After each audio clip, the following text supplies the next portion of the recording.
What you won't do for love. You've tried everything, but you won't give up. In my world, only you made me do for love what I would not do. Made me do for love what I would not do. Make me do for love what I would not do. Make me do for love what I would not do.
Baik, halo teman-teman. Karena waktu sudah mencapai pukul 8, kita nunggu sekitar 5 sampai 10 menit lagi ya untuk yang lainnya join lagi. Mohon ditunggu.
Tes 1 2 3.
Wow.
Oke, sudah 5 menit lewat sedikit.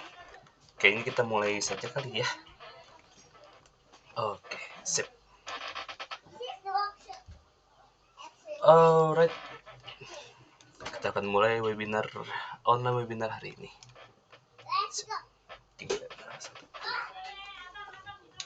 Baik, halo teman-teman semuanya yang baru hadir. Nggak nyangka lebih dari 10 orang yang join pada seminar hari ini. Sebenarnya ada lebih lagi, cuman mungkin kita masih tunggu nanti ketika sharing seminar berjalan, kita langsung, nanti saya admit aja, kita berjalan sambil menerima audiens yang baru. Oke, topik hari ini adalah identifying problem, mengatasi tantangan dalam hubungan romansa melalui perspektif psikologi. Baik, langsung ke slide berikutnya. Nah, sebenarnya bagi kalian yang tidak tahu, sebenarnya aku ini siapa sih? Mungkin beberapa ada yang lihat postingan dari Instagramku, beberapa ada yang udah kenal saya duluan, cuman beberapa mungkin ada yang join karena ngelihat postingan di website Mercu Buana dan memutuskan untuk mengikuti seminar hari ini. Nah, kenalin, namaku adalah Adam Wahyu Hidayah, biasanya dipanggil sebagai Adam. Saya juga lulusan Mass Communication Binus tahun akhir Desember kemarin, saya baru lulus. Dan saat ini saya sedang menempuh kuliah S1 lagi, psikologi, dan saya sedang lagi di semester 7 di Universitas Mercu Buana. Dan saat ini saya sedang melakukan praktik untuk menyusun materi public speaking, dan salah satunya adalah membawa webinar kepada teman-teman hari ini semua. Sebagai disclaimer, saya juga masih baru belajar dan sebenarnya ilmu yang saya aplikasikan disupervisi oleh psikolog profesional, yaitu Ibu Himato, yang hari ini tidak bisa mengikuti seminar kali ini karena beliau ada untuk mensupervisi saya, dan materi yang saya berikan hari ini adalah arahan dari beliau. Oke, langsung saja ke topik hari ini. Let's go. Jadi kita bicara mengenai cinta. Apa itu cinta? What is love? Baby don't hurt me. No, sorry, bukan lagu tahun 80-an itu. What is love? Apa itu cinta dan bagaimana kita mengekspresikan cinta? Apa sih yang orang tahu sebagai cinta? Mungkin teman-teman semua yang lagi di komputer atau di HP bisa coba buka kolom chatnya dan ketik apa sih cinta menurut kalian? What is love? Boleh uh, uh, isi komentarnya dulu atau berikan pendapat. Open mic juga boleh. Apa sih yang kalian tahu mengenai cinta? Atau ketika mendengar kata cinta, sebenarnya cinta itu apa sih? Love. Gitu.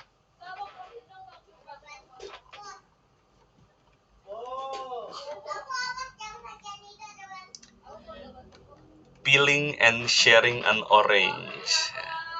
Sebuah uh, very very butterfly.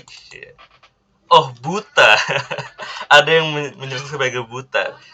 Nah, peeling and sharing an orange, closeness, sharing. Buta atau mungkin peserta yang ini merasakan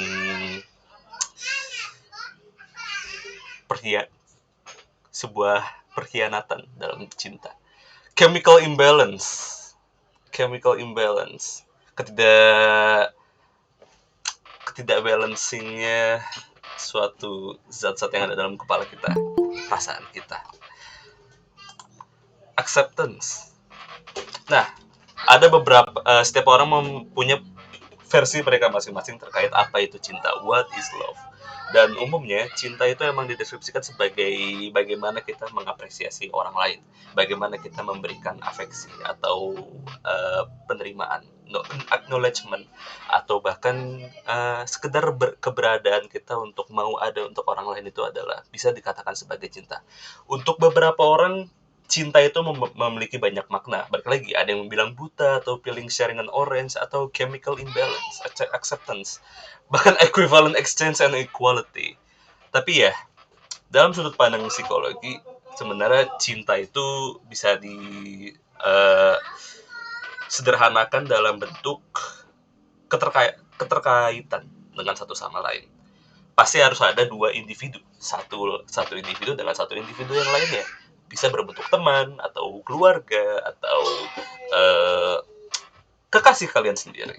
Oke, kita ke slide berikutnya. Mungkin materi hari ini saya membahas mengenai identifying problem dalam relationship. Tapi kan itu sesuatu yang dimulai ketika sudah memulai relationship-nya itu sendiri. Tapi sebelum kita mulai menelaah masalah yang umumnya terjadi dalam hubungan, sebenarnya kita balik lagi ke akarnya dulu. Di mana akarnya itu adalah sebenarnya seberapa kalian mengenal pasangan kalian sendiri. Sebenarnya kalian merasakan perasaan seperti apa sih yang kalian miliki terhadap rekan partner kalian atau teman sebaya kalian atau bahkan keluarga. Karena terkadang konsep cinta terhadap keluarga itu juga bervariasi.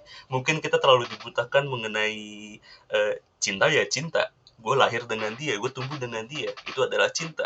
Tapi apakah kamu yakin itu adalah cinta atau bukan semacam dalam bentuk situational? Nah, di sini kita mulai dengan knowing your partner. Di sini saya akan menarik satu teori yang cukup menarik yang dibikin oleh Sternberg, RJ, yang dibikin tahun 1986, yaitu Triangular Theory of Love. Di mana dalam Triangular Theory of Love ini ada 3 bentuk cinta yang dideskripsikan oleh Sternberg ini. Yaitu pertama adalah intimacy is based on an emotional bond and feeling of closeness and comfort. Kedua, passion includes sexual and physical attraction and that feelings of romance. Dan ketiga adalah commitment is the decision or choice to love another person and the effort that someone is willing to do to maintain that relationship. 3 aspek, intimacy, passion, dan commitment. Sebenarnya intimacy yang dimaksud itu seperti apa? Ketika kita merasakan emotional bond yang seperti disebutkan di sini, dan feeling of closeness dan comfort. Intimacy kita rasakan ketika kita merasakan sesuatu yang kedekatan, di mana kita sudah merasakan closeness, bond, sesuatu yang mendekatkan kita secara emosional terhadap orang lain ini. Passion, bagaimana kita memiliki komitmen atau rasa ingin untuk memiliki physical attraction atau kedekatan fisik terhadap orang yang kita cinta, yaitu feelings of romance. Again, feelings of romance itu bisa dalam bentuk berbagai macam cinta. Mungkin orang menganggap romance itu juga sebagai aspek yang berkaitan dengan pasangan, tapi juga di sini romance itu, atau sederhananya lagi cinta, karena memang romance dari sananya juga dideskripsikan sebagai partnership atau keterikatan kita dengan orang lain secara romansa, pacaran umumnya. Dan di sini the feeling of romance bisa berbagai macam bentuk, karena kita membahas dalam aspek love atau keakarnya dulu. Dan kedua adalah komitmen, di mana komitmen adalah keinginan kita atau rasa ingin kita untuk memilih seperti kita ingin punya pasangan seperti apa. Bagaimana kita berfokus terhadap apa yang ingin kita tujukan dalam hubungan kita. Rasa apa yang kita ingin kembangkan atau usaha apa yang ingin kita lakukan terhadap lawan bicara kita atau individu lain yang ingin saya sebut, di mana kita ingin lebih ada komitmen atau keterikatan lebih dalam lagi terkait hubungan itu sendiri. Nah, di sini ada quote dari Dr. Susan Albers, seorang romance psychologist, di mana attraction is more like a magnetic force you can feel. And when those fun butterfly feelings evolve into a warm sense of commitment and care for someone's need, this is a sign of love developing. Di sini yang saya dijelaskan oleh Dr. Susan Albers ini, dia menjawab dari pertanyaan Sternberg terkait apa itu yang dimaksud sebagai love developing. Dan ini saya ingin kembali lagi ke sebenarnya dalam aspek knowing your partner, apa yang kalian tahu mengenai partner kalian? Rasa apa yang kalian rasakan terhadap partner kalian?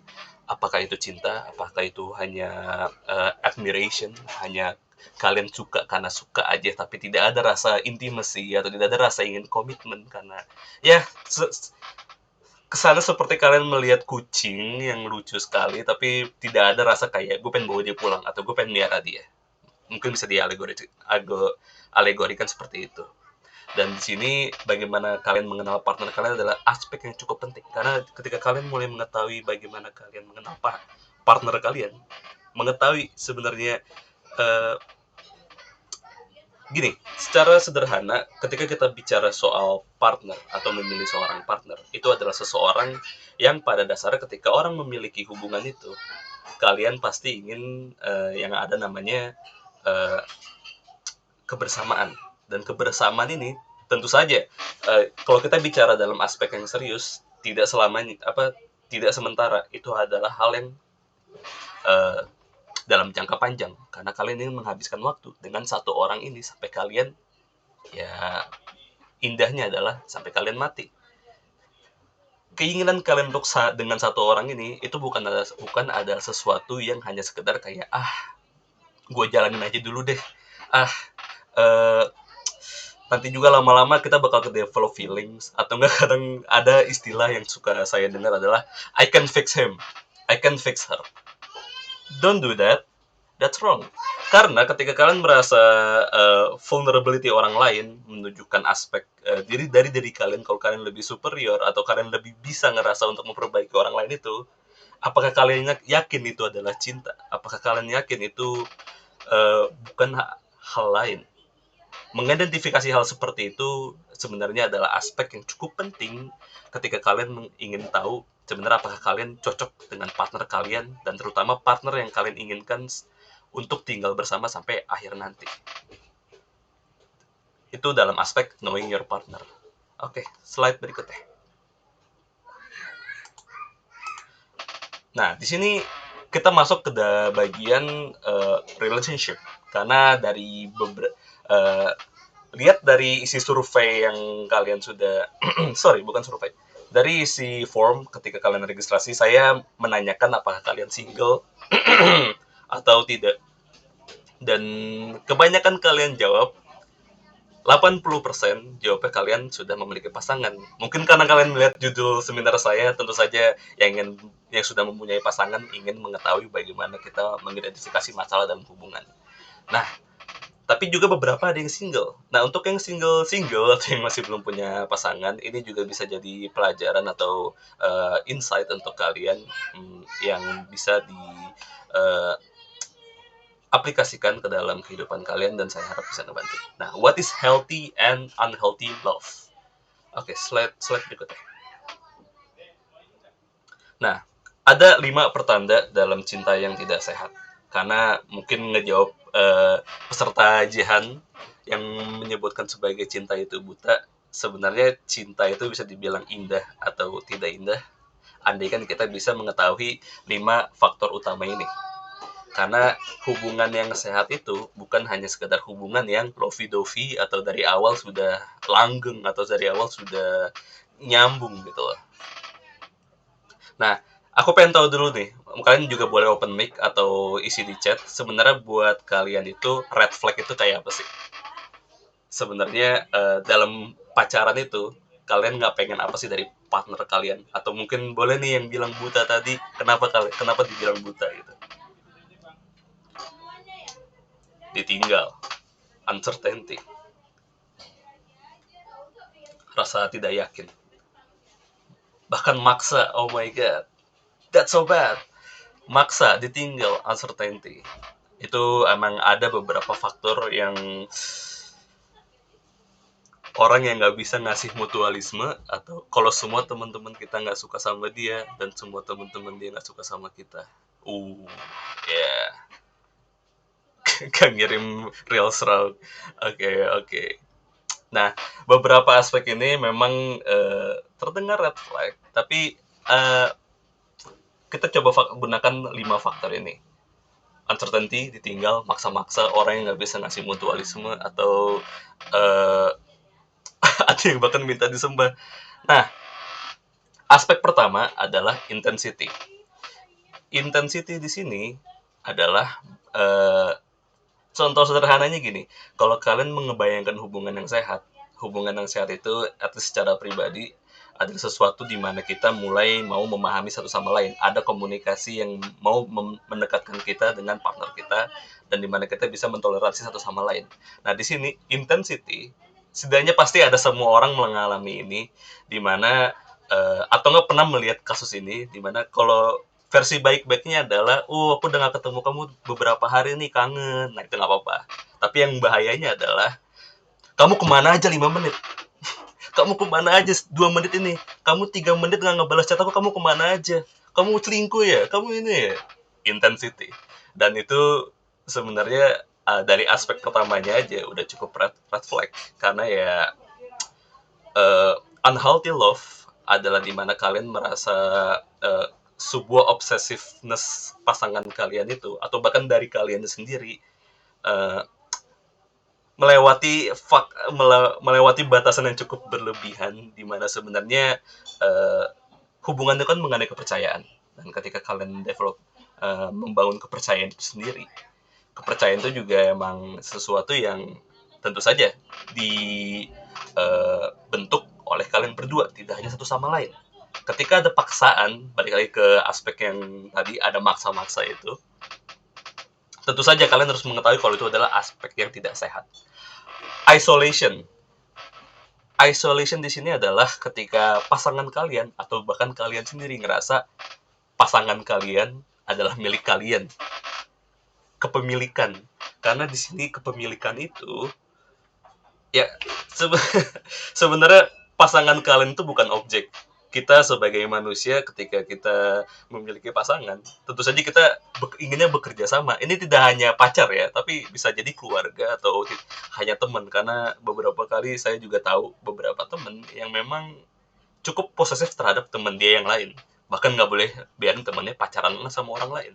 Nah, di sini isolation adalah di mana kalian ngerasa pasangan kalian adalah milik kalian, dan kalian hanya untuk pasangan kalian. Mungkin ada semacam mutualisme di situ, tapi karena ada terbentuk sebuah isolasi, sampai di mana kalian ngerasa dunia hanya milik kalian berdua saja, walaupun ada aspek denial atau ada aspek kalian tidak merasa adalah itu hal yang nyata, itu sebenarnya adalah hal yang masuk sebagai tanda-tanda hubungan yang tidak sehat. Ketiga adalah extreme jealousy. Dari judulnya sudah cukup jelas, di mana kalian merasa ketika partner kalian hanya keluar sebentar doang, atau partner kalian tadi ada berhubungan sama faktor intensity, hanya tidak berkabar dari nggak berkabar, hilang 5 menit atau nggak berkabar selama 3 menit, atau bahkan cuma pengen tahu kamu ngapain aja, lagi apa, ngapain, apa namanya, sedang apa, di mana, kapan, udah kayak interview. To the point di mana aspek yang nggak sehat dari sini adalah untuk pasangan kalian yang sangat khawatir itu adalah overthinkingnya, itu jadi tidak sehat. Untuk partner kalian yang jadi dikhawatirin, itu justru mereka ngerasa terbengkulu, terikat, tertahan oleh pasangan kalian. Itu juga salah satu aspek yang pertanda yang harus kalian tahu, itu adalah terbelenggu, benar, sorry, itu adalah red flag. Belittling. Nah, belittling adalah ketika kalian memiliki pasangan, tentu kita, ini agak mengingatkan sedikit, sorry agak out of topic. Saya pernah ngeliat video, sebenarnya video ini ngebahas soal bagaimana seorang laki-laki yang alpha, laki-laki yang macho atau kuat, itu harus kalau punya masalah curhat itu ke teman laki-laki lainnya, jangan curhat ke pasanganmu. Karena kalau kamu curhat ke pasanganmu, kamu kamu adalah lemah, kamu tuh adalah pengecut gitu. Sigma male juga bisa kayak gitu. Nah, saya tidak setuju dengan pendapat seperti itu. Nah, di sini belittling adalah ketika kalian mulai ngebentuk, mungkin untuk beberapa kalian yang sudah mendengar kata gaslight, atau mendorong pasangan kalian atau menyalah-nyalakan pasangan kalian, walaupun sebenarnya nggak tentu sebenarnya yang salah tuh siapa, atau mereka salah atau tidak. Dimana kalian ingin sesuatu, tapi kalian menyampaikan keinginan sesuatu itu dengan cara yang negatif. Contohnya kayak apa namanya, sayang ayo jalan gitu kan, terus pacarnya bilang, enggak sayang, maafin, aku ada kerjaan, nanti aku bakal telat. Nah, belittling di sini adalah kamu bakal telat juga, ya udahlah, bisa antaran aja. Pacar kamu nggak suportif di situ.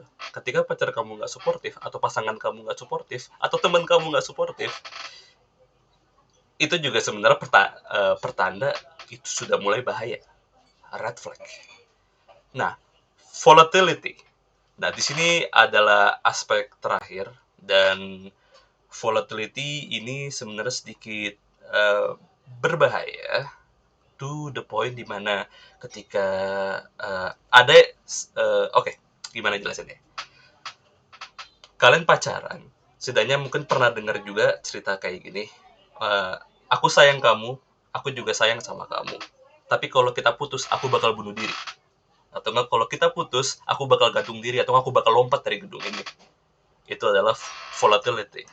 Dan di sini volatility itu, walaupun sebenarnya udah ada penelitian yang ngebahas kalau kebanyakan orang yang mengancam kalau putus itu bakal ngelakuin hal yang self harm atau bunuh diri segala macam, nggak melakukan yang sebenarnya, tapi ada yang beneran melakukan seperti itu.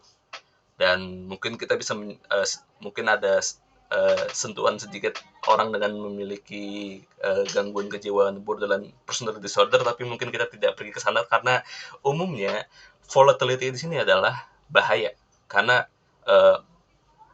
romansa itu kan sesuatu yang berhubungan dengan chemical yang ada dalam kepala kita, dan kalau kita tidak bisa cukup aware atau tidak bisa cukup menyadari terkait apa sign-sign atau apa pertanda-pertanda dari hubungan yang sehat itu, ya berkaitan dengan topik yang pertama, sebaiknya kalian mengetahui dulu partner kalian seperti apa atau hubungan apa yang kalian jalani saat ini, karena komunikasi adalah sesuatu aspek yang penting dalam hubungan. Kalian berhubungan, kalian memiliki hubungan dengan orang lain, terutama berpasangan, yang dengan tujuan untuk menghabiskan waktu dengan satu pasangan ini sampai kalian tua nanti. Kalian butuh kerjasama, sesuatu yang kalian harus bentuk. Tidak ada ya, sebenarnya tidak ada hubungan yang dari awal tuh sudah indah. Pasti ketika kita menjalani sebuah hubungan, itu adalah sesuatu yang harus kita bangun bersama-sama. Sesuatu yang harus kita bangun bersama-sama dimulai dari rasa kepercayaan, rasa mulai toleransi atau keinginan untuk mengerti satu sama lain. Disitulah titik mulai di mana kita mulai bisa ngerasa untuk mendevelop hubungan yang lebih sehat. Seperti itu. Kita langsung ke slide berikutnya.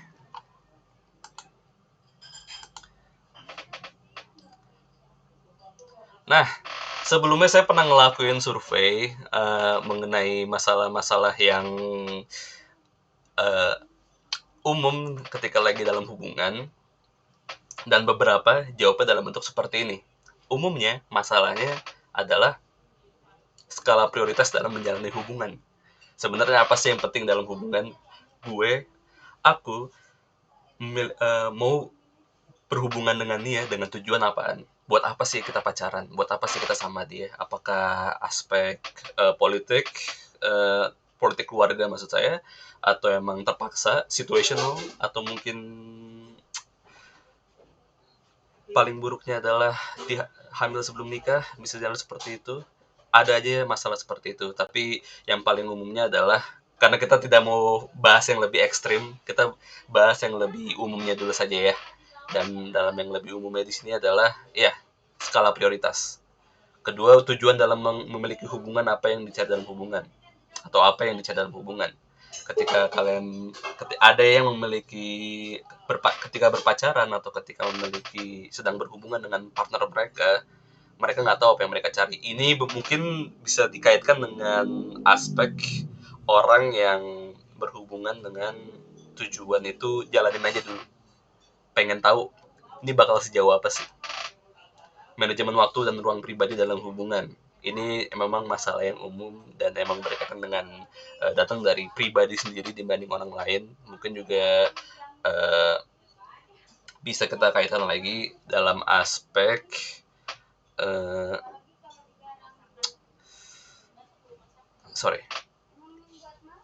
minum dulu ya, saya kurang minum.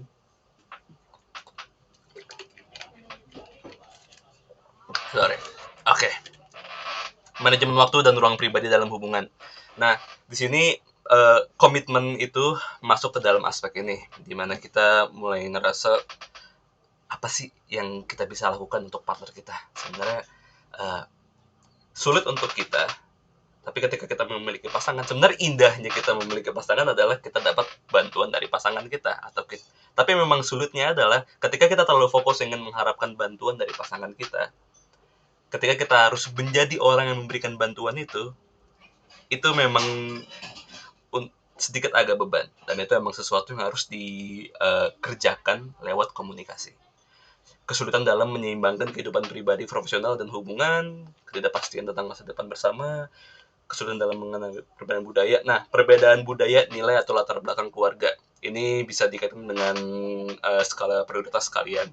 Sebenarnya dalam hubungan itu, prioritas kalian apa? Apa value yang kalian bisa tolerate atau kalian tidak bisa tolerate dari pasangan kalian? Di sini dalam aspek perbedaan budaya, kalau menurut kalian memang adalah sesuatu yang mustahil atau sesuatu yang sulit untuk diubah, berdasarkan penelitian psikologi yang dibahas oleh Dr. Barnes tadi, memang sebaiknya jangan dipaksakan. Sebaiknya ketika kalian merasa itu sesuatu yang tidak bisa di-manage atau sesuatu yang kalian paksakan karena tapi aku cinta, tapi aku sayang. Tapi kalau itu adalah sesuatu yang menyulitkan atau sesuatu yang emang kalian tidak bisa handle, hanya ingin menjalankannya saja, memang sebaiknya tidak untuk di-pursue. Karena emang itu tidak sehat. Unhealthy relationship. Dan unhealthy relationship di mana kalian merasa ada perbedaan, tapi perbedaan itu tidak bisa ditolerir, itu jadi pertanda yang sangat red flag. Finansial, masalah yang umum, kesulitan dalam mengatasi konflik atau pertentangan dengan pasangan, tentu saja tekanan dari keluarga atau masyarakat terkait status hubungan, masalah kepercayaan dan kesedihan dalam hubungan, berhubungan sama perbedaan budaya, kesulitan dalam mempertahankan romantisme dan gairah dalam hubungan yang jangka panjang. Nah, mungkin di poin ini bisa kita bahas di sesi terakhir. Tantangan dalam mengatasi masalah pribadi atau traumatis yang mempengaruhi hubungan. Nah, hasil survei masalah ini emang berkaitan dengan 5 faktor yang sebelumnya saya bahas. Dan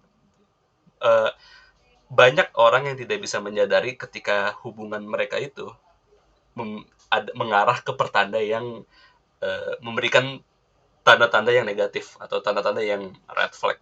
Dan mengidentifikasi itu memang sulit, tapi sebaiknya dengan kita maksudnya kalian datang ke seminar saya hari ini, dan ketika dengan mengidentifikasi masalah itu, mungkin itu adalah permulaan yang cukup baik ketika kalian ingin setidaknya punya komitmen terhadap pasangan kalian. Oke, ke slide berikutnya. Nah, sebelum kita lanjut ke slide ini, mohon maaf karena jujur saya masih belajar, dan ini adalah tugas kuliah untuk seminar hari ini, karena ini sudah syarat untuk selain syarat untuk kuliah, saya juga emang pengen melatih public speaking saya. Karena itu saya menggunakan Google Meet yang gratis. Jadi untuk teman-teman semua, kalau kalian tidak keberatan, nanti ketika meetingnya sudah selesai, silakan bergabung lagi ya ketika andaikan kalian memang tertarik dengan topik yang saya bahas atau ingin mengetahui lebih lanjut lagi. Karena kita ada sesi tanya jawab di akhir sesi ini, dan mungkin bisa sharing juga. Oke, kita lanjut lagi ya. Most painful and able to solve. Ini emang berkaitan juga sama slide sebelumnya. Survei mengatakan ada dari most painful ke able to solve dalam hubungan itu adalah yang paling menyulitkan adalah sebenarnya masalah kepercayaan dalam kesetiaan hubungan. Ketika mereka ngerasa ngebentuk sebuah kepercayaan itu adalah sesuatu yang sulit, memang trust itu adalah sesuatu yang berat. Makanya seringkali bagaimana kita bisa mengkomunikasikan hubungan kita atau apa yang kita inginkan memang agak sulit, tapi kita bisa itu akan dibahas di slide berikutnya. Nah, manajemen waktu dan ruang pribadi dalam hubungan, membedakan mana yang penting dalam hubungan, dan tantangan finansial ya sebelumnya dibahas. Kesulitan dalam mengatasi konflik atau pertengkaran dengan pasangan, memahami apa yang pasangan. Menariknya, able to solve itu adalah memahami apa yang pasangan kita inginkan. Walaupun sebenarnya saya pribadi jujur itu adalah hal yang cukup most painful untuk dilakukan. Karena ketika kita harus belajar untuk peka, belajar untuk mau lebih ngertiin pasangan kita, itu dibanding sesuatu yang bertolak ukur satu sama lain, itu lebih kayak setidaknya salah satu harus ada yang ngalah. Walaupun mungkin pelan-pelan partner kalian akan mulai belajar untuk mau lebih memahami apa yang kalian inginkan. Cemburu itu adalah hal yang sangat umum. Pasti tinggal 15 menit lagi. Cemburu pasti kalian ada masanya ketika kalian cemburu. Pernah sekali memang kebetulan saya juga dengan pacar saya memiliki pasangan, dan jujur dulu saya orang yang paling cemburuan. Saya orang yang paling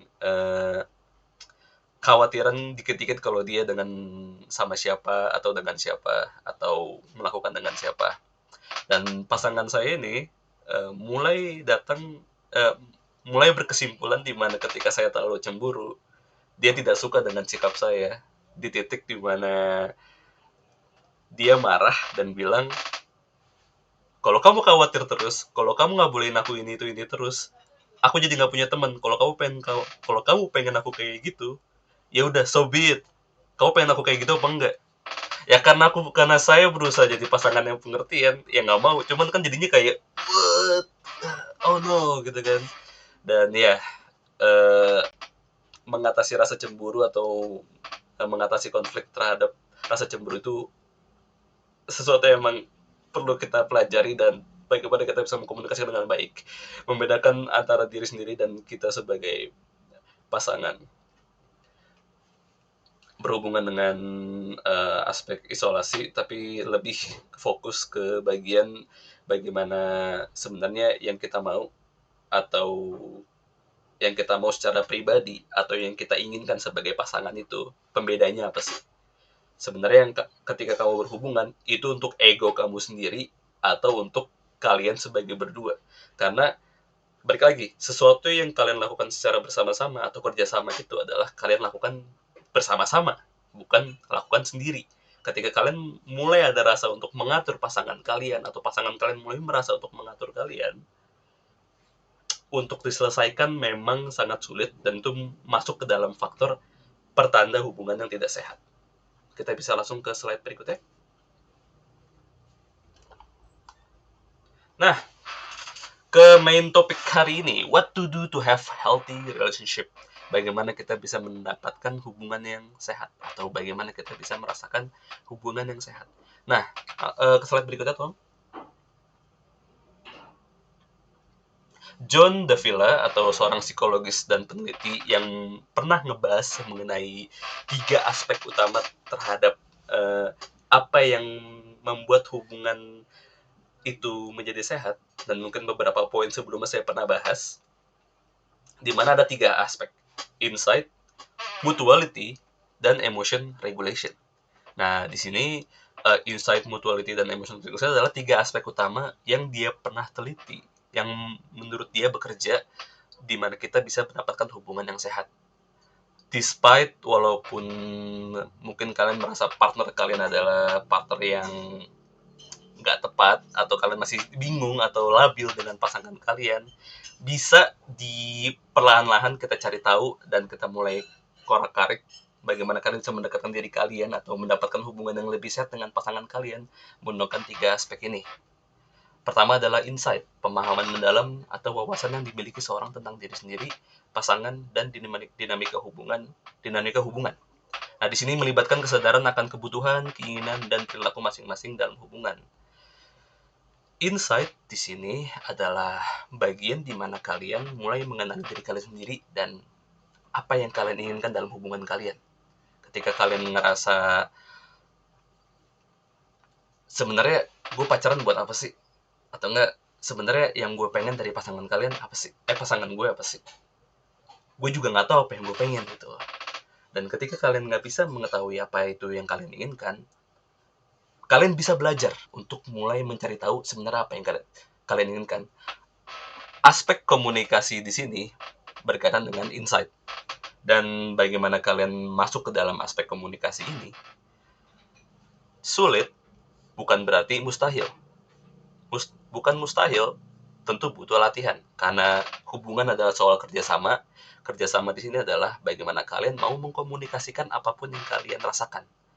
Walaupun itu adalah perasaan yang mentah-mentah saja, atau perasaan yang kalian tidak bisa jelaskan secara verbal, secara masuk akal mungkin, jelaskan saja. Komunikasi itu penting. Tentu saja kalian butuh konsen, karena mungkin memang ketika kalian terlalu membingungkan untuk pasangan kalian, ya pasti sulit untuk dimengerti dan kadang bisa aja bikin kesel. Tapi konsen itu penting, dan memang komunikasi perlahan-lahan dan bagaimana kalian bisa mendekatkan diri kalian dengan pasangan kalian, mau membicarakan perasaan kalian atau apa yang kalian inginkan, itu adalah tahap pertama untuk mendapatkan hubungan yang sehat. Nah, mutuality, aspek berikutnya, saling memberikan dan menerima dalam sebuah hubungan. Nah, ini mencakup pengukuran dan pengakuan dan penghormatan terhadap perasaan, kebutuhan, dan perspektif pasangan, serta kolaborasi dalam mengatasi masalah dan mencapai tujuan bersama. Ketika kalian memiliki pasangan, pasti perlu adanya kalian untuk mengetahui dulu apa yang kalian inginkan dalam hubungan kalian. Apa tujuan utama dalam hubungan kalian? Mengapa kalian dari sananya berpasangan? Saya juga memiliki kerabat yang secara rumah tangga itu tidak sehat, dan hampir setiap hari saya mendengarkan mereka berargumen terhadap satu sama lain sampai ya tetangga juga dengar lah. Di sini saya memperhatikan dari sananya hubungan mereka tidak memiliki tujuan. Saya beberapa kali menemani mereka ke psikolog untuk sebenarnya menjelaskan bagaimana situasi mereka, dan seringkali banyak dari sananya penyesalan dibanding penghargaan dalam hubungan mereka.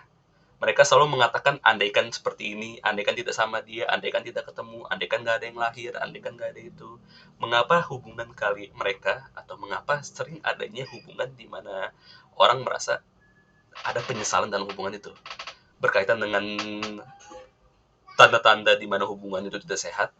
Pertanda kalau kalian punya banyak penyesalan, itu sebenarnya cikal bakal di mana kalian sebenarnya tidak tahu apa yang kalian inginkan dalam hubungan. Apakah itu adalah admiration atau hanya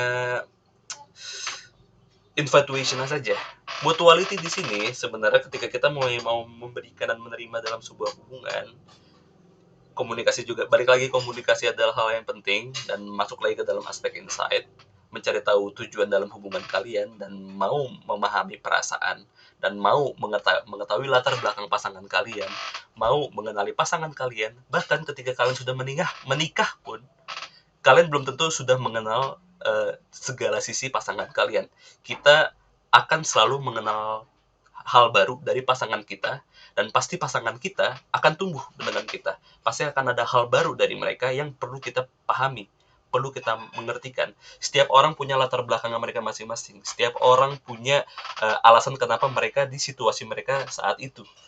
Kita, andaikan terlalu berfokus dengan ego kita dan meminta orang untuk menjadi sesuatu apa yang kita bayangkan mereka terjadi atau menjadi, sebaiknya pemahaman itu adalah hal yang penting. Karena pengakuan dan penghormatan terhadap perasaan, kebutuhan, dan perspektif pasangan itu penting untuk mencapai hubungan yang sehat. Dan aspek terakhir yang paling sulit adalah, termasuk untuk saya juga yang paling sulit, adalah emotion regulation.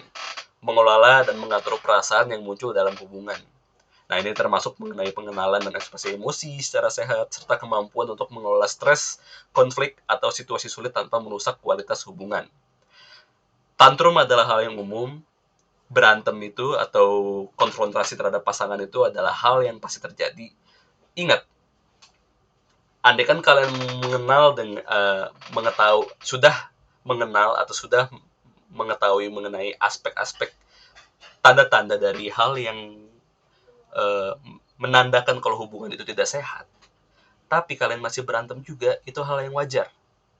Kita berantem dengan pasangan kita, itu hal yang pasti akan terjadi. Tidak mungkin tidak terjadi. Namun, ini menyangkut dalam bagian komitmen. Ketika kalian berantem, pasti kalian ada tujuan dari kenapa kalian berantem. Umumnya, menyalahkan satu sama lain. Umumnya, kita pengen menang dari pasangan kita. Tapi balik lagi, kita hubungan itu adalah kerjasama. Kita memiliki hubungan dengan teman lain atau dengan pasangan kita yang paling utama, itu adalah kerjasama. Dan kerjasama di sini adalah bagaimana kalian bisa meregulasi perasaan kalian untuk mencapai tujuan, di mana ketika kalian berantem itu, atau ketika kalian mengalami sebuah konfrontasi terhadap pasangan kalian, tujuan kalian harus difokuskan terhadap bagaimana kalian bisa menyelesaikan masalah itu. Umumnya dengan meregulasi emosi, mengetahui kapan kalian mulai kelewatan batas, atau bilang sesuatu yang tidak sewajarnya. Regulasi emosi ini emang hal yang cukup sulit, tapi gini, ketika kalian snap, tahu, oh, gue terlalu marah, gue kelewatan, dan gue seharusnya tidak boleh marah akan hal seperti ini yang bisa menyakitkan pasangan kita. Karena marah atau berantem itu emang umumnya tidak harus adalah hal yang besar-besar banget. Mungkin sekedar kayak kunci motor ketinggalan, atau lupa, atau telat 10 menit, atau bahkan lupa bawa barang. Itu hal-hal yang kecil, tapi mungkin bisa meledak-ledak sampai jadi hal yang lebih besar, atau hal yang lebih sekedar hal itu aja berantemnya. Namun balik lagi, ketahui akarnya dulu, dan fokuskan terhadap tujuan mengenai ketika kalian ada konfrontasi terhadap pasangan kalian. Tujuan kalian apa ketika memiliki konfrontasi itu? Ingin menyalahkan sajakah? Ingin menang sajakah? atau ingin membuat pasangan kalian mengerti situasi kalian atau memahami satu sama lain. Mengetahui tujuan itulah dan bagaimana kalian bisa mengontrol emosi kalian itu adalah aspek yang penting untuk mencapai hubungan yang sehat. Oke, slide berikutnya.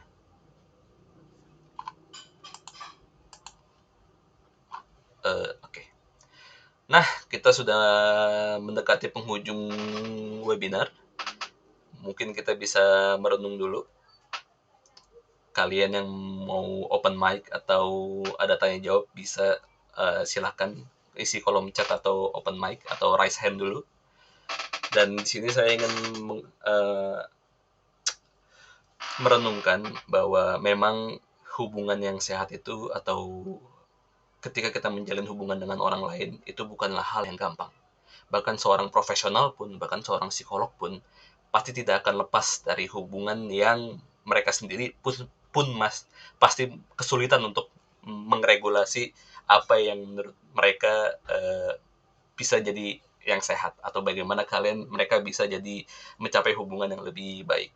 Semua orang pasti punya masalah. Semua orang pasti memiliki kecocokan atau ketidakcocokan terhadap satu sama lain. Dan di sini juga pasti kita walaupun memang sulit, tapi ingat saja. Saya selalu mengatakan ini berkali-kali, hubungan itu adalah soal kerjasama. Kerjasama di sini adalah bagaimana kalian dengan partner kalian mau menghargai satu sama lain, mau ada untuk satu sama lain, mau untuk membantu satu sama lain, mencapai tujuan kalian di mana kalian ada untuk satu sama lain, di mana kalian ada untuk mau mensupport satu sama lain. Indahnya kita memiliki pasangan adalah ada orang yang mau ada untuk kita, ada orang yang mau mendukung kita. Bukankah itu indah? Dan sebaiknya kita pertahankan. Karena memang menurut saya pribadi, ketika saya memiliki pasangan, saat ini pun saya memiliki pasangan, saya hanya ingin hubungan yang sehat dan hubungan yang lepas dari masalah. Geludukan atau kesenggol atau jatuh pasti ada, tapi komitmen itu adalah satu hal yang pasti ketika kalian benar-benar mau atau benar-benar ingin dengan pasangan kalian dan mau berkomitmen dan mau mensupport dan mau ada untuk dengan pasangan kalian. Saya harap kalian bisa mendapatkan hubungan yang sehat dan bisa bersama dengan pasangan kalian mencapai target yang kalian harapkan. Oke, slide terakhir.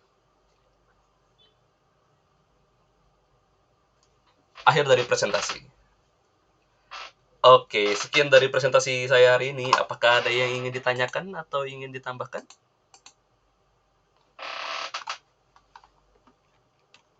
Boleh isi kolom chatnya juga.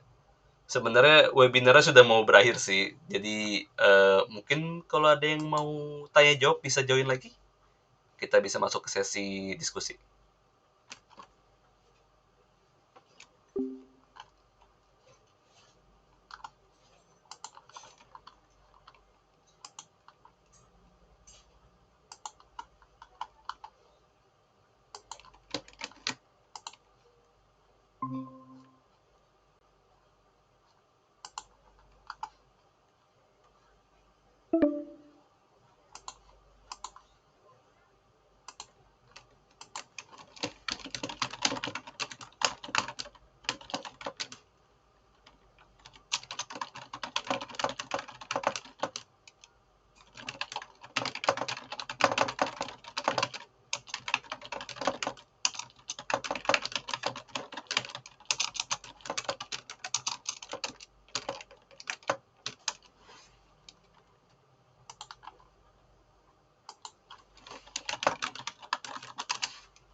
Oke, kita sudah di penghujung seminar. Bagi yang baru join atau sebelumnya tidak sempat mengikuti seminar, tidak apa-apa, saya bisa berikan link videonya kalau mau. Karena saya juga, oh ya, mohon maaf, harus dari awal saya bilang izin untuk recording seminar hari ini ya, karena sebagai syarat untuk tugas yang saya kerjakan hari ini. Mohon maaf baru diberitahukan di akhir acara. Nah, apakah ada yang ingin ditanyakan atau ingin diskusikan? Boleh isi kolom chat atau langsung open mic dengan raise hand dulu terlebih dahulu.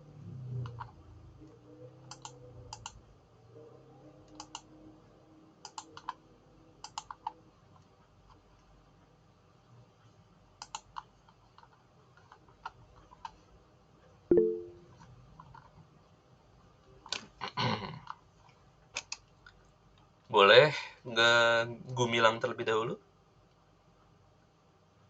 Oke, halo Adam. Halo. Mau nanya nih, kalau misalnya kan intinya pokoknya kunci dari awal adalah knowing your partner kan. Sama-sama tahu kalian mau apa dalam suatu hubungan.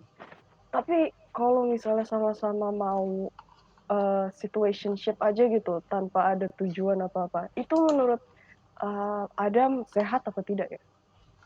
Thank you. Oke. Saya langsung jawab aja dulu ya, baru kita ke pertanyaan berikutnya. Nah, situationship itu sehat atau tidak? Sebenarnya terlalu bold untuk saya bilang itu tidak sehat, karena saya juga tidak tahu konteks ketika orang mengalami situationship.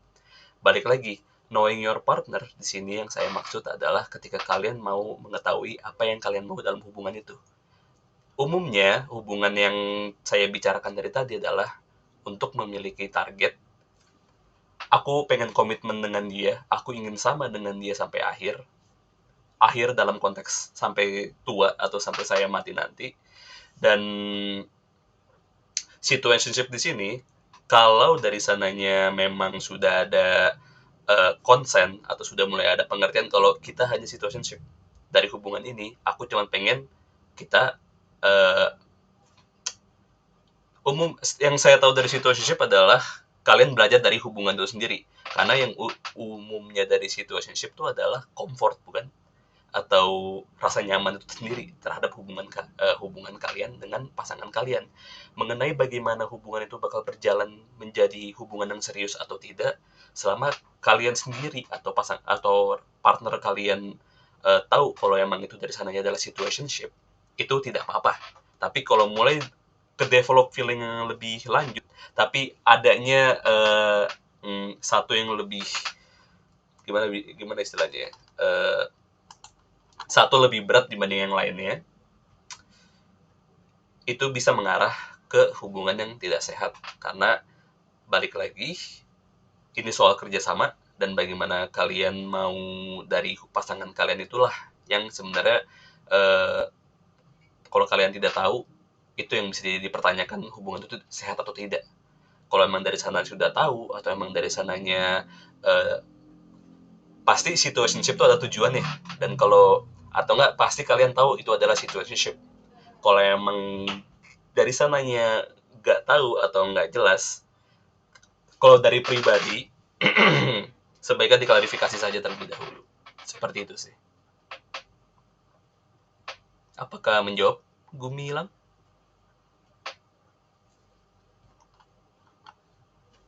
Halo?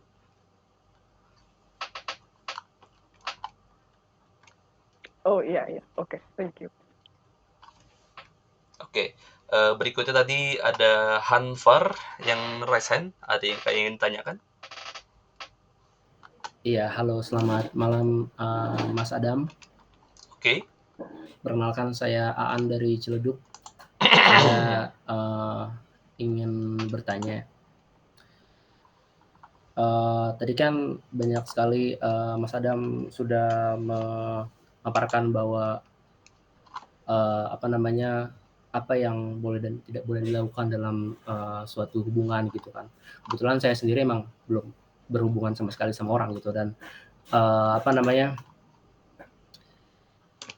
sebenarnya gini sih Mas, kan saya kan emang saya mencoba untuk menjadi pribadi yang lebih baik gitu, dengan cara saya nyadari kalau misalnya apa yang Mas Adam paparkan itu beberapanya ada dalam diri saya gitu Mas.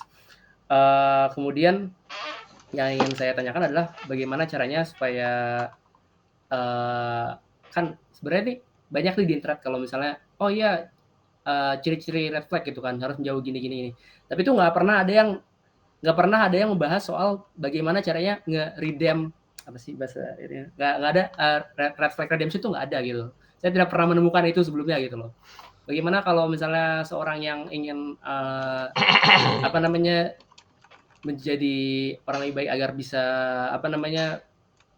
jalin hubungan yang lebih baik itu bagaimana ya Mas Adam? Terima kasih. Oke. Jadi intinya bagaimana bisa mengredeem red flag yang sebelumnya kita tampilkan, seperti itu?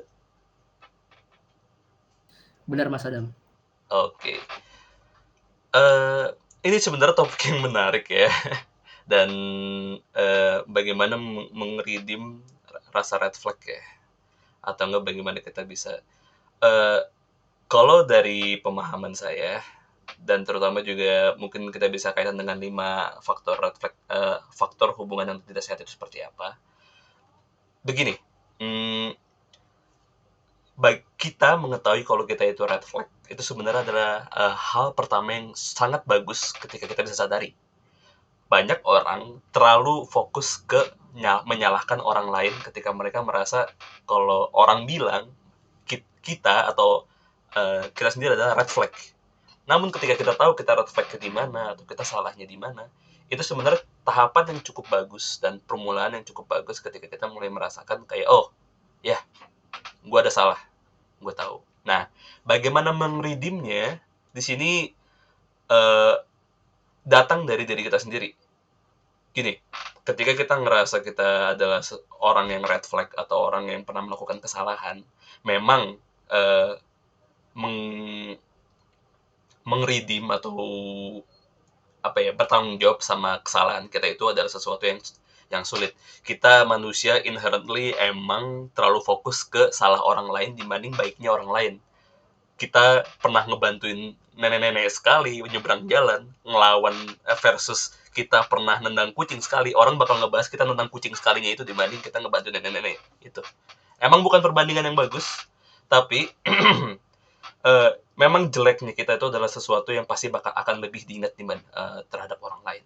Nah, datang dari dirinya kita sendiri itu untuk mau mengredeem diri kita sendiri adalah kemauan kita untuk benar-benar secara tulus menunjukkan, atau mungkin bisa dimulai dari komunikasi yang lebih jujur terhadap perasaan kita dan bagaimana kita bisa menyampaikannya terhadap lawan bicara kita yang setidaknya kita tahu dia bilang kita itu red flag. Dan memang pasti sulit dan pasti butuh waktu, tapi ketika kalian memang mau berusaha atau mau menunjukkan kalian itu bisa atau memang perlu diperbaiki lagi, bisa. Oh bentar, ada yang mau join. Oke. Bisa untuk lebih fokuskan untuk ya, gue ngelakuin kesalahan. Ya, kamu harus tahu pasti dimaafkan itu adalah hal yang sulit, tapi bukan berarti kamu nggak akan pernah bisa dimaafkan. Butuh perubahan yang cukup drastis, yang memang latihan yang cukup sulit dan panjang, tapi bisa. Karena balik lagi, kita tidak pernah dari sananya diajarkan untuk mencintai. Kita tidak pernah dari sananya diajarkan untuk bagaimana jadi decent human being. Mungkin kita diajarkan secara umum norma itu apa, atau dari dalam keagamaan kita diajarkan baiknya seperti apa. Tapi ini mungkin sedikit kontroversial, tapi memang beberapa kali yang kita tanamkan dari kecil itu kebanyakan dari rasa takut. Umumnya kalau kamu ngelakuin kesalahan, neraka gitu loh. Atau ketika kamu ngelakuin kesalahan, kamu bakal dipukul gitu. Tapi dari sana kita nggak pernah diajarkan ketika kita melakukan kesalahan, bagaimana kita tahu kita bisa untuk mengredeem diri kita sendiri. Dari sananya ketika kita harus belajar itu sendiri sebenarnya. Kita dari kecil kita melihat orang lain dan kita melihat reaksi orang lain kalau oh iya, gue bakal di-treat lebih baik kalau gue nggak melakukan hal itu lagi. Sama halnya ketika kita sudah mulai lebih dewasa, mau berubah itu hal yang baik, tapi bagaimana kita bisa mau mengkomunikasikannya dan berusaha untuk mengredeem diri kita sendiri untuk tidak jadi red flag itu lagi. Yang penting sih usaha aja sih, Mas Hanfar ini. Itu saja sih dari saya. Apakah cukup jelas? Cukup jelas Mas Adam. Terima kasih banyak. Oke, terima kasih Farhan. Oke, tadi ada Jayhan Parameswari. Halo. Halo, silakan mau nanya apa? Halo Kak Adam. Ya, mau tanya, cuman ini mungkin bisa jadi open discussion untuk teman-teman semua gitu ya. Mungkin yang udah Boleh. di 20-an ke atas. Kalau dari point of view saya ini banyak nemuin teman-teman yang memang akhirnya kepentok umur dan akhirnya desperate in love or let's say hopeless romantic karena udah kekejar umur. Kita banyak ketakutan bahwa kita akan terlalu tua atau teman-teman kita udah pernah nikah. Jadi apa yang terjadi adalah kita just pick random guy, random girls. It's okay. Dan kita buat persona baru di mana persona ini kita paksakan untuk cocok sama seseorang.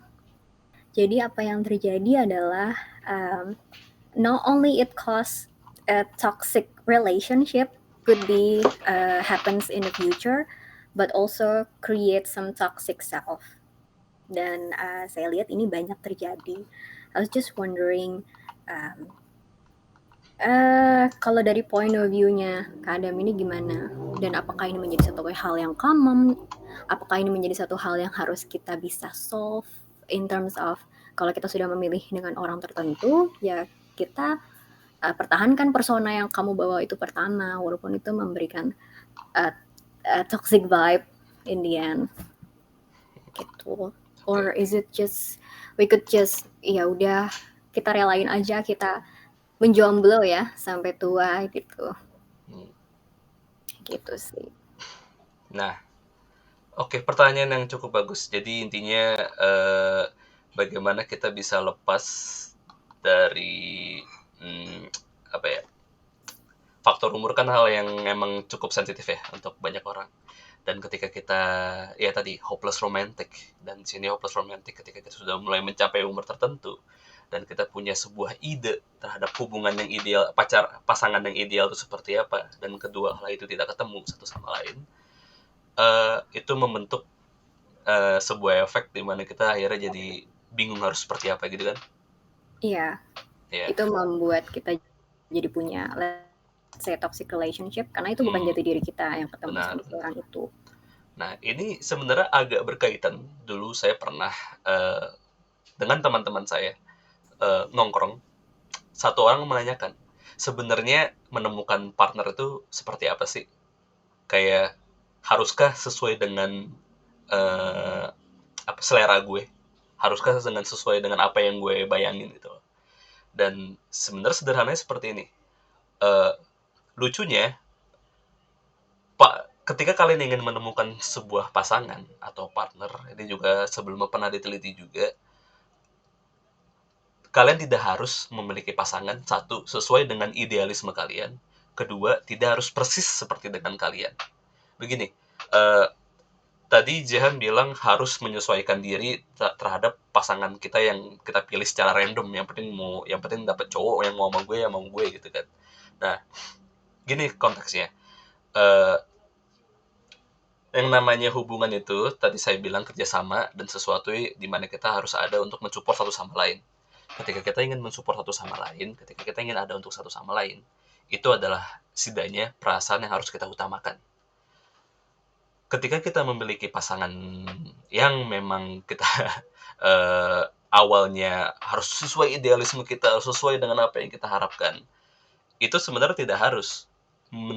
Bagi saya secara pribadi, hubungan yang sehat itu atau bagaimana kita bisa menemukan pasangan itu adalah cukup ketika kita berinteraksi sama orang dan kita emang nyaman dengan orang itu. Despite perbedaan atau despite kita ada beberapa aspek yang tidak nyambung, selama kita ada rasa mau untuk bersama dengan orang itu, nyaman. Sebenarnya trigger utamanya nyaman aja. Ketika kita mulai merasakan nyaman, kita bisa pursue hubungan itu dan tidak harus sama atau tidak perlu dengan sesuai ideal. Karena dari sananya tadi di awal-awal saya pernah bahas kayak I can fix her, I can fix him. Apa namanya? She's so red flag, but I can deal with someone like that. Kayak no, jangan kayak gitu. Karena kita bicara soal partner, terutama bagi kalian yang memang pengen mencari partner of life. Dan saya sendiri jujur ketika awal saya dengan berpacaran dengan pasangan saya nggak dia bukan tipe saya sama sekali. Saya nggak suka sebenarnya. Kayak yang saya pengen tuh justru jauh banget dari dia seperti apa gitu. Tapi ketika pelan-pelan kayak bahkan awal-awal saya mikir kayak dia beda banget, yang dia suka juga beda banget gitu. Tapi entah kenapa kita nyambung ngobrol dengan satu sama lain. Selain kita nyambung ngobrol doang, mungkin pasti ada satu topik atau beberapa topik yang bisa menghubungkan kita dengan topik lainnya. Tapi intinya, saya nyaman ketika ngobrol dengan dia. Dan ketika saya nyaman dengan ngobrol dengan dia, ada mulai muncul ketertarikan untuk mengetahui lebih dalam dia itu orang seperti apa. Dan serunya juga adalah dia merasa hal yang sama. Dia nyaman, tapi dia ngerasa saya tuh bukan... saya tuh beda banget apa yang dia suka. Tapi dia mau mengetahui saya lebih dalam lagi. Dan dari rasa keinginan itu, nyamannya itu aja dulu. Dan ketika kita mulai mau mengetahui perbedaan kita, itu sebenarnya jadi ya yang serunya dalam hubungan. Kita tuh pacaran bukan pacarin diri kita sendiri. Kita tuh pacaran untuk menemukan partner, orang yang mau sama kita. Jadi kalau kita terlalu fokus pengen nemuin orang yang kayak dia tuh harus mirip banget sama gue, dia tuh harus dalam segala aspek suka apa yang gue suka, ya just kiss your mirror man, I don't know. Seperti itu aja sih. Begitu Jehan, apakah cukup jelas? Jelas, thank you. Sip. Apakah ada yang ingin ditanyakan lagi? Oh iya, tadi di comment section ada yang menanyakan tips dan trik buat pasangan ngerti kita ngomong apaan. Wow, sulit ya, karena saya sendiri juga memang sebenarnya masih agak sulit untuk ngerti kita ngomong, pasangan kita ngerti kita ngomong apaan. Tapi memang tadi emotion pertama, ada dua hal yang harus kita tekankan. Pertama, emotion regulation, bagaimana kita bisa mengetahui kapan kita bisa meregulasi emosi kita untuk tidak terlalu sensitif ketika pasangan kita ngomong sesuatu yang tidak jelas. Nah, faktor kedua adalah memang konsen. Kita harus menjelaskan gini, kalau kita nggak ngerti, jelaskan saja kalau kita nggak ngerti, tapi berikan sedikit konsen. Kayak, look, aku nggak ngerti kamu ngomong apa, cuman maksud kamu beginikah? Enggak, maksud aku bukan kayak begitu. Oke, maafin aku kalau aku nggak jelas, mungkin aku kurang fokus atau apa. Kasih konsen, kasih pengertian kalau mungkin ada alasan kenapa kamu nggak ngerti ketika kamu pasangan kamu ngomong apaan. Tapi coba arahkan pasangan kamu untuk bisa menjelaskan lebih baik lagi terkait apa yang mereka pengen berusaha bahaskan. Kayak dan ada yang sebenarnya gimana ya Kak mengatasi kalau pasangan. Ntar dulu. Nah, ketika kita mau untuk bisa ngerti pasangan kita dan mau menunjukkan konsen dan rasa pengertian terhadap pasangan kita, ya itu sebenarnya pelan-pelan bisa. Karena gini, ketika kita tahu pasangan kita salah ngomong di mana, dan dia akhirnya menjelaskan, setidaknya tujuan utamanya adalah mengetahui apa yang pengen dijelaskan sama dia, dan kita pengen dapat pesannya kayak apa gitu kan. Nah, kalau kita udah tahu pesannya kayak apa, dan kita tahu apa yang dia ngertiin, mungkin coba jelaskan juga berikutnya, mungkin coba bisa jelaskan seperti ini, atau enggak berikutnya, mungkin bisa kasih tahu aku dengan cara seperti ini. Komunikasikan aja, karena kejujuran, dan kalau kamu emang mau terbuka dengan perasaan kamu dan bagaimana kamu mau mengutarakan apa yang kamu tidak mengetahui dengan pasangan kalian, karena ya balik lagi, kita nggak mau, kita udah dengan pasangan kita 10 tahun, 20 tahun, pasti akan ada aja hal baru dari pasangan kita yang perlu kita pahami lagi. Bukan kita nggak kenal, tapi kita manusia tumbuh, kita manusia ada hal lagi yang kita suka lagi, atau hal lain yang kita tonton, kita sukain, dan ujung-ujungnya jadi kita harus mau memahami dan balik lagi mengerti apa yang sebenarnya pasangan kita harapkan, dan bagaimana kita menyampaikan apa yang kita harapkan dari pasangan kita. Begitu. Apakah sudah cukup jelas, Nio Hasami? Oke. Nah, ada nih Aji Ugroho Seno. Oke, sebenarnya gimana ya Kak mengatasi kalau pasangan itu ngedorong saya untuk ngomongin soal mantan, terus kalau aku nolak dia kesel, tapi kalau aku ngomong dia juga kesel. Bentar ya, bicara soal mantan soalnya.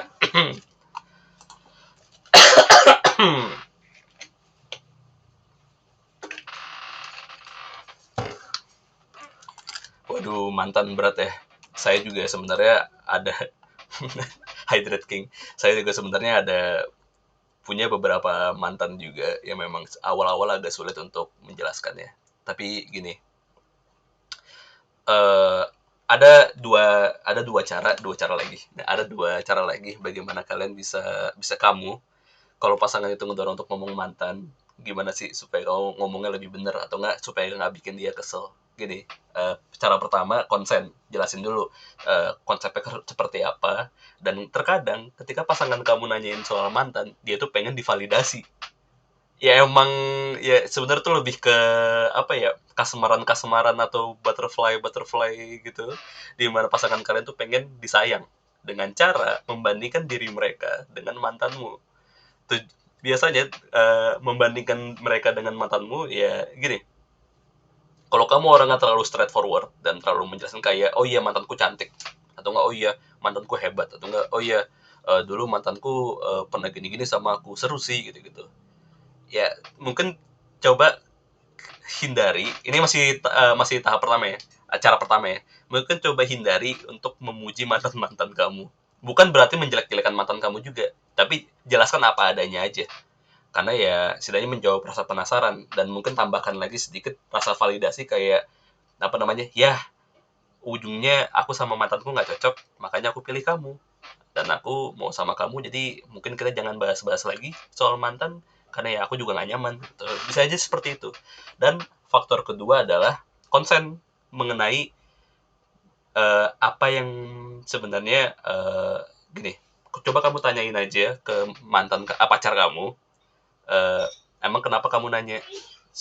Maksud aku, ya aku nggak apa-apa jelasin ke kamu, tapi ya aku nggak mau kamu kesel atau kamu jadi bete sama aku kalau aku nggak sesuai sama apa yang kamu mau. Apa namanya, jelasin aja apa adanya lagi, tapi mungkin jelasin juga kalau ini mungkin bakal bikin dia kesel, atau kalau emang kamu nggak bisa apa ya, yang di tahap pertama tapi lebih straightforward, udah langsung kasih tahu aja, aku bakal jelasin apa adanya, tapi please jangan kesel, dan karena kamu nanya, aku bakal jelasin sebisaku aja. Intinya sih seperti itu aja. Pokoknya emang komunikasiin aja, tapi coba cari tahu juga bagaimana kamu ngertiin pasangan kamu. Oh, sama satu hal lagi, coba kamu tanyain hal yang sama dan bagaimana dia ngejawab pertanyaan itu. Kamu coba gunain pola yang sama. Mungkin itu juga bisa ngebantu. Seperti itu sih. Apakah cukup menjawab, Adi Ugroho?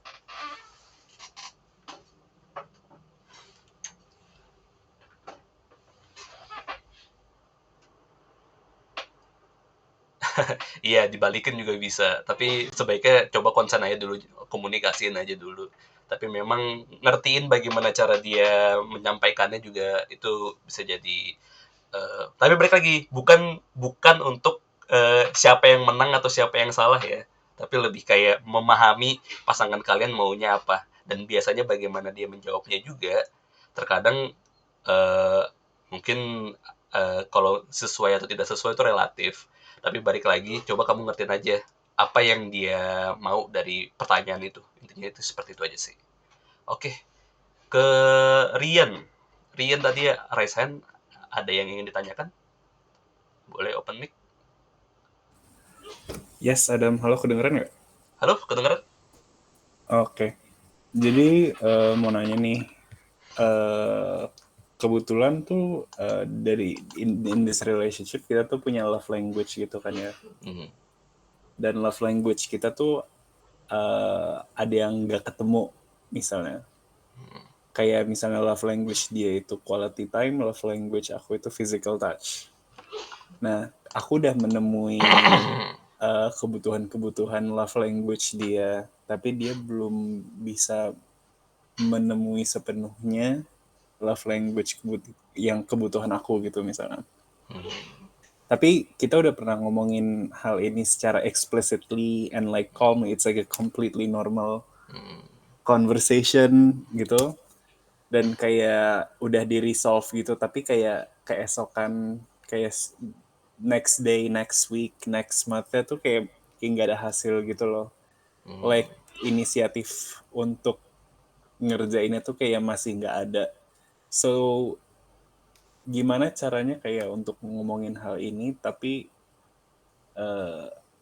not put my partner, kayak untuk nggak naruh partnerku di spot yang bikin dia uncomfortable or kayak aku secara maksa or anything gitu loh. Kayak all that I need for my partner is a little bit more initiative. Di situ aja. Oke. Mungkin ini bisa perlu didiskusikan secara personal, tapi mungkin aku bisa cari dalam surface level dan jawabnya. Kayak mungkin Mas Riano sendiri sudah coba ngomongin juga kah? Kayak can you take a little bit of initiative first? Atau semacam itu? Kayak yang sebelumnya kita udah pernah punya conversation about love language dan kayak what I need and what my partner needs gitu kan. Dan I don't know, kita tuh udah pernah diskusiin kayak dia bisa dia tuh bisa like kayak I can do this for you dan etc-nya. Tapi kayak it's not really proven yet. Jadi kayak gimana caranya kayak aku pengen ngomongin lagi, tapi kalau misalnya aku terlalu demanding, takutnya tuh ngerasa kayak put this person on the spot gitu loh. Oke. Nah, sebenarnya ini lebih ke pertanyaan lagi sih, karena gini, ketika kita menginginkan sesuatu dari pasangan kita, gini, kita pasti punya ekspektasi terhadap partner kita. Dan ekspektasi terhadap partner kita itu mungkin kadang nggak sesuai dengan apa yang partner kita harapkan. Gini, ekspektasi bukan berarti kita memaksa pasangan kita untuk menjadi apa yang belum tentu mereka inginkan atau belum tentu mereka seperti itu. Tapi bukan berarti kita nggak bisa mengkomunikasikannya. Tadi yang si Mas Rian inginkan adalah inisiatif. Apakah sudah coba dikomunikasikan? Inisiatif seperti apa? Karena keterbukaan dan sebenarnya kita tidak bisa selalu mengharapkan pasangan kita untuk terus peka, atau kita tidak bisa mengharapkan pasangan kita membaca pikiran kita. Walaupun memang kita sudah secara casual membicarakannya, tapi kalau emang ini menjadi sesuatu yang cukup mengganggu, bisa coba ditanyakan kembali Mas Rian ini pengen inisiatif seperti apa, atau coba jelasin lagi inisiatif seperti apa yang Mas Rian inginkan.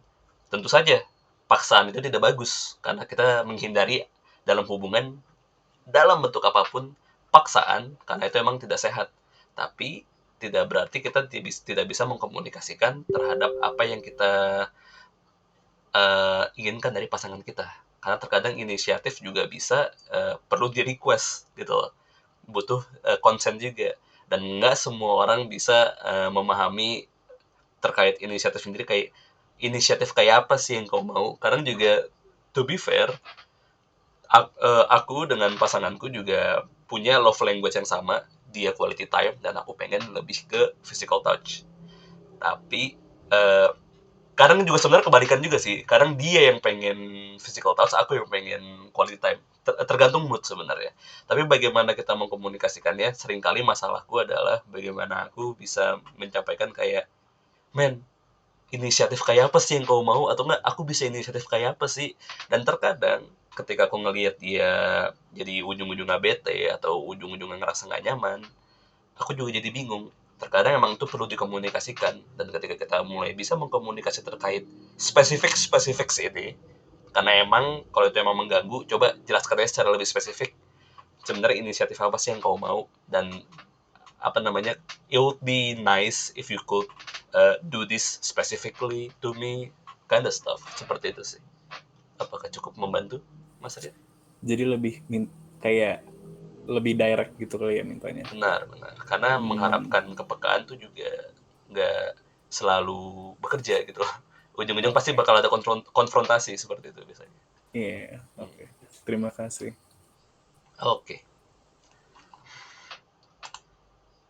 Oke, waktu kita tinggal 30 menit lagi. Apakah ada yang ingin ditanyakan lagi, teman-teman?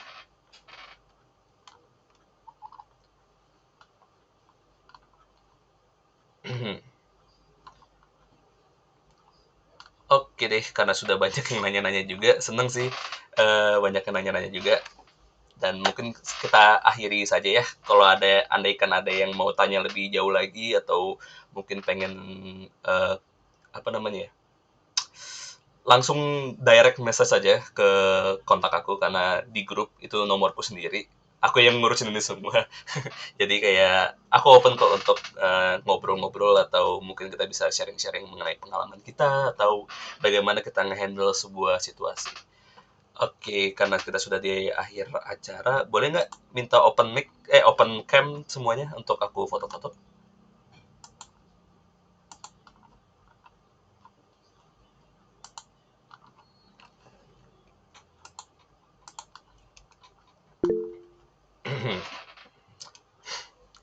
Oke.